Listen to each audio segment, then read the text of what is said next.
নমস্কার। ইদানিং আমি এই পুচকিটাকে আমার সঙ্গে বাগানে নিয়ে আসি এবং আমার বাগানের সমস্ত ছোটোখাটো কাজ একে দিয়ে করাই। যেমন ধরুন ফল তোলা, সবজি তোলা এগুলো কিন্তু একে দিয়েই করাই। কারণ আমার মনে হয় তো এই বয়সের বাচ্চাদের সোশ্যাল মিডিয়া থেকে আমি খুব একটা দূরে রাখারই চেষ্টা করি। তবু কখনো, কখনো মনে হয় যে এদের মাটির সঙ্গে মেশা বা সবুজের সঙ্গে মেশা এদের দরকার। কারণ এখনকার বাচ্চারা তো খুব একটা খেলাধুলা বা পরিবেশের সঙ্গে মেশে না। তো একটা রুটিনের মধ্যেই সীমাবদ্ধ। তো এখন ফোন একদম এদের শৈশবটাকেই একদম নষ্ট করে দিয়েছে।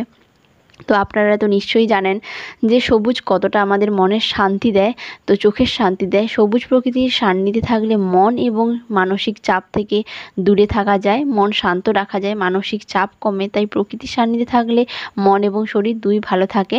তো এই ড্রাগনগুলো একটু আধপাকা অবস্থায় আছে, তবুও আমি তুলে নিলাম এবং আমার বেগুন গাছে যেই আগের বছরের বেগুন গাছটা লাগিয়েছিলাম তাতে আবারও নতুন শাখা প্রশাখা গজিয়ে মোটামুটি এখন ২-১টা করে বেগুন দিচ্ছে, ওটাকেও তুলে নিলাম। আর এখন চলছে মুষলধারে বৃষ্টি একদম। আজকে তবে আসি, বাই।